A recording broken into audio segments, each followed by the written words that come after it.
नमस्कार। About India channel में मैं अनिल केसी आपका स्वागत करता हूं।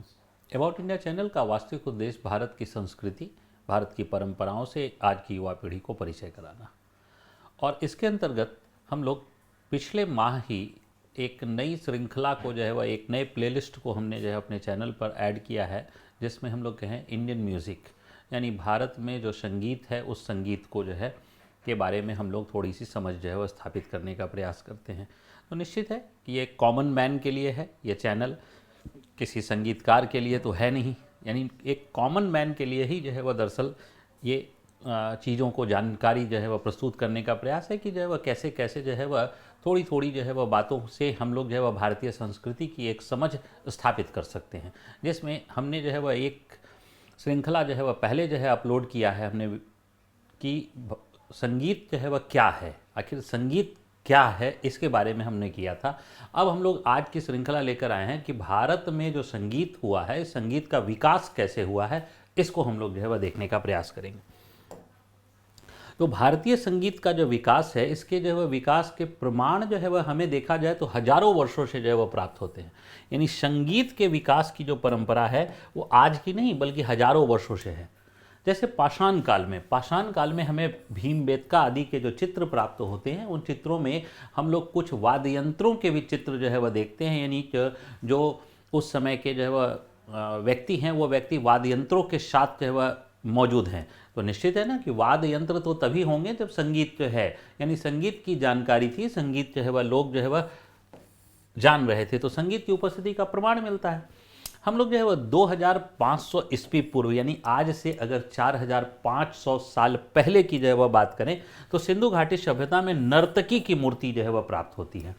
तो निश्चित है नृत्य की परंपरा होगी तो नृत्य तो बिना म्यूजिक का होता नहीं है, तो इसलिए नृत्य है तो संगीत भी जो है वह है। हाँ ठीक है, संगीत के उपस्थिति का कोई हमें अभी तक कोई जो है वह डायरेक्ट कोई वाद्य यंत्र प्राप्त नहीं हुए हैं, लेकिन निश्चित है कि नर्तकी की है तो वह संगीत की उपस्थिति को भी बताता है। इसके बाद जो है हम लोग साहित्यिक स्रोतों की बात करें तो ऋग्वेद और सामवेद ये जो है वह हमें एक बड़े साहित्यिक स्रोत हैं, जिसमें सामवेद में जो है वह क्या किया गया है कि ऋग्वेद के मंत्रों को गायन शैली में प्रस्तुत किया गया है, और इसीलिए जो है वह इसे गे वेद भी कहा जाता है। यानी वेद कैसा वेद? गे वेद, गाया जाने वाला वेद, इसको जो है वह माना जाता है सामवेद को। और सामवेद की जो रचना है वो कब से हुई है? तो 1500 ईस्वी पूर्व से लेकर 1000 ईस्वी पूर्व के मध्य जो है वह अभी तक जो मान्यता है वह हुई है। और इसका सबसे अच्छा उदाहरण जो है वह हमें देखने को मिलता है, और वह है गायत्री मंत्र। यानी आज भी जो गायत्री मंत्र का उच्चारण हम लोग अपने घरों में करते हैं, या जो है वह हम बच्चों को देखते हैं मंच पर करते हैं, तो वह किसी न किसी क्या है, संगीत की ओर इशारा करती है। वो गायन की शैली जो है वह है, क्योंकि कोई जो है वह उसे कविता की तरह नहीं जो है वह पढ़ता है। गायत्री मंत्र को जब भी जो है वह पढ़ता है तो उसे गे शैली में जो है वह पढ़ा जाता है, गायन वाली शैली में पढ़ा जाता है। इससे जो है उपस्थिति से पता चलता है कि संगीत था। इसके बाद जो है वह धार्मिक दृष्टिकोण से जो है वह देखा जाए, अगर धर्म के दृष्टिकोण से देखा जाए तो हमारे यहाँ जो है वह जो भी देवी देवता हैं उनके साथ, देवी देवताओं के साथ आप देखिएगा गौर करके, कोई न कोई वाद्य यंत्र जो है वह रखा गया है। जैसे भगवान विष्णु के साथ शंख है, शंख भी एक प्रकार का जो है वह वाद्य यंत्र है, जो एक उद्घोषणा या जो है वह अन्य प्रकार की जो है वह चीज़ों में जो है वह प्रयोग किया जाता था, तो वह शंख भी, तुरही वगैरह सब कुछ। इसी प्रकार जो है वह हम लोग को जो संगीत की उपस्थिति का जो है वह पता चलता है, क्योंकि हमें पुराणों में, पुराण यानी कि जो आज से 1600 साल पहले लिखे हुए हैं, सारे जो है वह देवी देवताओं के बारे में वो चित्रण है कि उस जो आज भी जो है वह कंटिन्यूटी में मिलता है, यानी किस देवी देवता के साथ कौन से वाद्य यंत्र थे, ये सब पुराणों में वर्णित है। और उसमें जो वर्णित है उसके अनुसार से जो है वह हम लोग देखें तो भगवान शिव के साथ जो है वह डमरू, रुद्र वीणा वाद्य यंत्र को जोड़ा जाता है। भगवान कृष्ण को जो है वह बांसुरी के साथ,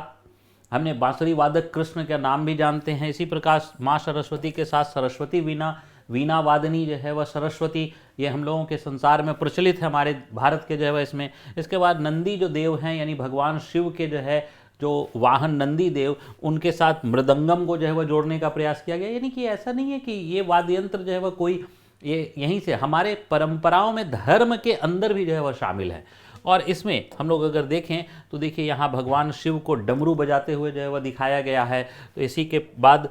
भगवान शिव को ही जो है वह रुद्र वीणा के साथ चित्रण जो है वह दिया गया है यहाँ।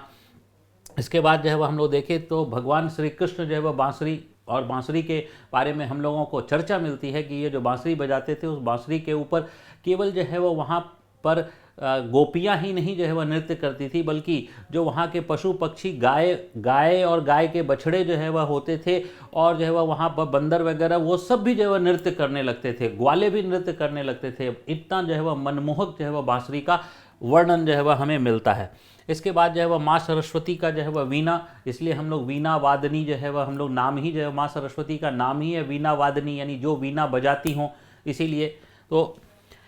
इसके बाद हम लोग देखते हैं नंदी भगवान हैं, तो नंदी भगवान के साथ मृदंगम को जोड़ा गया है, यानी ये सब परंपराएं जो है वह हमारे यहाँ पहले से जो है परंपराओं में। और ये कब उल्लिखित है, तो पुराण, यानी कि पुराण जो है ग्रंथ है गुप्त काल का, जो आज से 1600 साल पहले है, तमाम जो है वह उन परंपराओं में लिखित रूप से जो है वह दिया हुआ है 1600 साल पहले, तो ये निश्चित है। इसके बाद अगर हम बात करें 4वीं सदी ईस्वी पूर्व, यानी आज से 4वीं सदी ईस्वी पूर्व की बात करें, तो भरत मुनि के नाट्य शास्त्र में रागों की जो है वह चर्चा मिलती है। यानी पहली बार संगीत में राग की चर्चा अगर कहीं आई है तो भरत मुनि की जो है वह ग्रंथ में जो आती है, जो आज से 2400 साल पहले, यानी 2400 साल पहले की बात है। और 4वीं सदी ईस्वी यानी गुप्त काल की जो है बात करें, अब जो है वह आज से 1600 साल पहले, तो उस समय गुप्त शासक हैं समुद्रगुप्त, और इस समुद्रगुप्त का एक जो है वह हमें प्राप्त होता है चित्र जो है वह एक सिक्के के ऊपर, स्वर्ण मुद्रा है, उस स्वर्ण मुद्रा में एक चित्र सिक्के के ऊपर प्राप्त होता है, जिसमें जो है वह समुद्रगुप्त को वीणा बजाते हुए जो है वह दर्शाया गया है। इसका मतलब है कि इससे दो बातें जो है वह साफ साफ स्पष्ट होती है कि वीणा जैसे वाद्य यंत्र मौजूद थे, और वीणा अपने आप में जो है वह क्या है, कठिन वाद्य यंत्र है। तो जब वीणा वाद्य यंत्र थे तो बांसुरी और डमरू ये सब जो सरल वाद्य यंत्र हैं ये तो मौजूद रहेंगे ही रहेंगे किसी भी समाज में। तो वीणा जैसा। दूसरा, शासक की रुचि है, यानी शासक वर्ग भी जो है वह संगीत की कला में जो है वह रुचि ले रहा है, यह भी प्रमाण जो है वह हमें इससे मिलता है। और साथ साथ जो शासक वर्ग की न सिर्फ रुचि है, बल्कि इससे पता यह भी चलता है कि शासक वर्ग इसको संरक्षण दे रहे हैं, यानी संगीत को जो है वह संरक्षण जो है वह दे रहे हैं।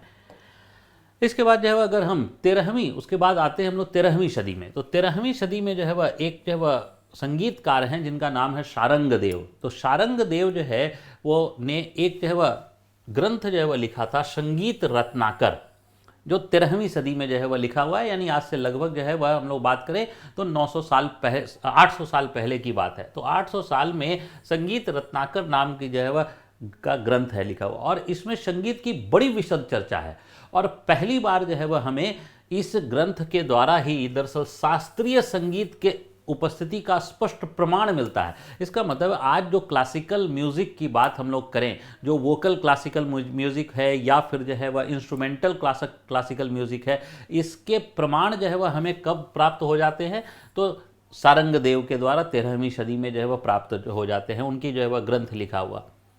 इसी प्रकार 13वीं सदी में, तो ये 14वीं सदी में जो है वह दिल्ली सल्तनत में अमीर खुसरो साहब हैं, और दिल्ली सल्तनत के काल में जो अमीर खुसरो साहब हैं वो जो है वह सूफी परंपरा के संत हैं, और वहाँ पर जो है वह उन्होंने जो है वह जो शास्त्रीय संगीत है उसके अंदर एक गायन की शैली है जिसे ख्याल शैली कहते हैं। हम लोग इसकी चर्चा आगे करेंगे। ख्याल शैली के बारे में जो है वह उनकी जो है वह चर्चा मिलती है कि इस ख्याल शैली के जन्मदाता अगर कोई हैं तो वह जो है वह अमीर खुसरो साहब हैं। तो अमीर खुसरो ने, और इसके अलावा केवल ख्याल शैली के ही जन्मदाता नहीं, बल्कि हमारे यहाँ आज जो है वह संगीत में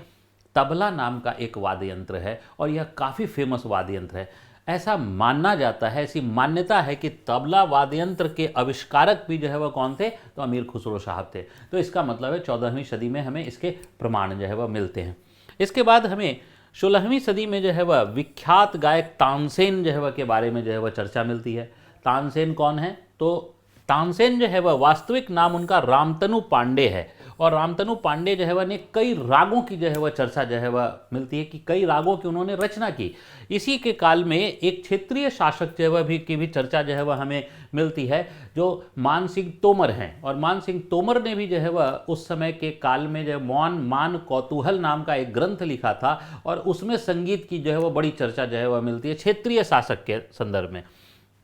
इसके बाद हम लोग देखें तो मध्यकाल में जो है वह भक्ति संतों ने भी जो है वह अपने जो है वह कीर्तन और भजन की जो है परंपरा से जो है वह संगीत को आगे बढ़ाया, क्योंकि हम लोग यहीं पर देखते हैं इसी काल में जो है वह भजन और कीर्तन वैष्णव धर्म से जुड़े हुए, खास करके जो वैष्णव संप्रदाय है, वैष्णव संप्रदाय से जुड़े हुए जो संत थे, उन्होंने जो है वह भक्ति की परंपरा को काफ़ी मजबूत किया था और उन्होंने जो है वह भजन कीर्तन की परंपरा को आगे बढ़ाया था। उस भजन कीर्तन में आज भी हम लोग जो है वह देखते हैं मीरा,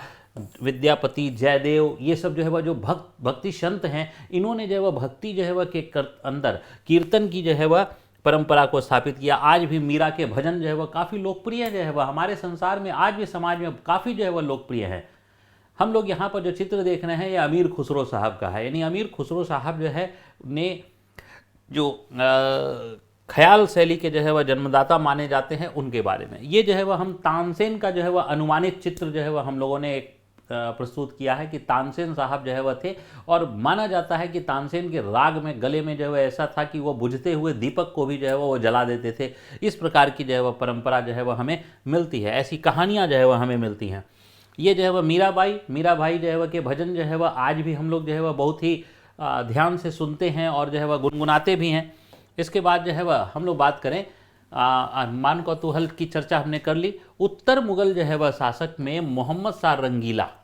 उत्तर मुगल शासक जो हुए, यानी हम लोग जो है वह बात करें औरंगजेब के बाद जो है वह जो उत्तर मुगल शासक, उसमें मोहम्मद शाह रंगीला जो है वह है। तो नाम भले मोहम्मद शाह रंगीला हो,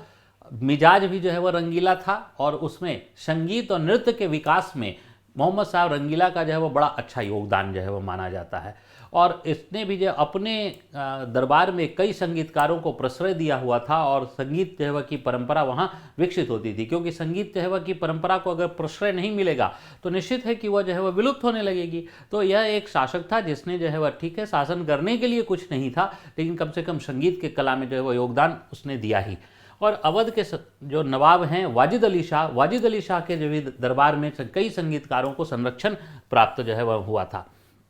इसके बाद हम लोग यहाँ संगीत की परंपरा को जो है वह देखें तो 20वीं सदी में विष्णु दिगंबर पालुष्कर एक बड़े नाम है, भारत के जो है वह संगीतकारों में बड़े नाम हैं विष्णु दिगंबर पालुष्कर और विष्णु नारायण भरतखंडे, ये 20वीं सदी के हैं। और इन्होंने जो है वह अब संगीत की कला और संगीत को सिखाने के लिए जो है वह इन्होंने क्या किया कि इन लोगों ने एक परंपरा शुरू की कि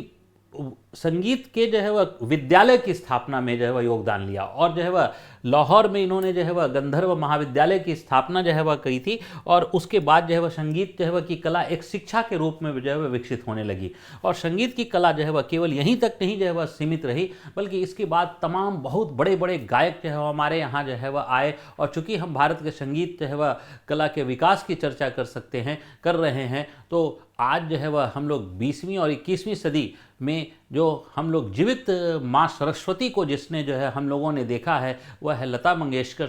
और लता दीदी को भी जो है वह हम लोग इसी माध्यम से श्रद्धांजलि भी देते हैं, और साथ साथ संगीत कला में जो है वह उनके योगदान की भी जो है वह हम लोग उनसे ऋण जो है वह उनका हम लोगों के भारतीय समाज पर हमेशा ही बना रहेगा। तो हम लोग संगीत कला के उनके ऋणी जो है वह हैं उनके संदर्भ में, और संगीत के संदर्भ में संक्षिप्त जानकारी जो है वह भारत के विकास की परंपरा में यहीं तक है। और संगीत के परंपरा का विकास जो है वह यहीं तक थमा नहीं है, यह आज भी जारी है और आगे भी जारी रहेगा। और आने वाले समय में बहुत सारे महान कलाकार हमारे यहाँ जो है वह होंगे जो संगीत कला का विकास करते रहेंगे। मैं सभी उन कलाकारों को धन्यवाद भी देता हूँ और उनका नमन भी करता हूँ। धन्यवाद। अनिल केसी का जय हिंद।